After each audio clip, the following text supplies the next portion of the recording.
skatting vir vanjaar se mielieoes is amper dubbel wat dit tydens verlede jaar se droogte was. Just the maize crop, alone, we expect a total crop of about 13.9 million tons, which is very significant, over 50% of last year's crop of about just over 7 million tons. And that's very positive. We expect prices to be under pressure.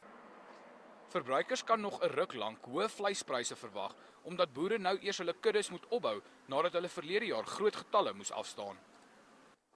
Vrystaat Landbou sê egter, die gevolge van die droogte gaan boere nog lank knou.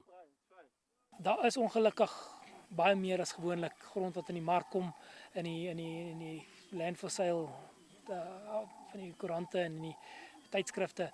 Ja, so dit is die negatief. Daar is ouens wat regtig onderdeur gegaan het.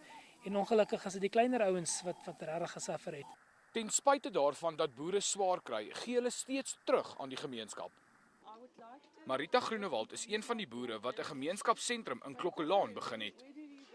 Dit is vir 110 kinders wat nie in Suid-Afrika mag skool gaan of staatssubsidies ontvang nie, omdat hulle ouers van Lesotho afkom.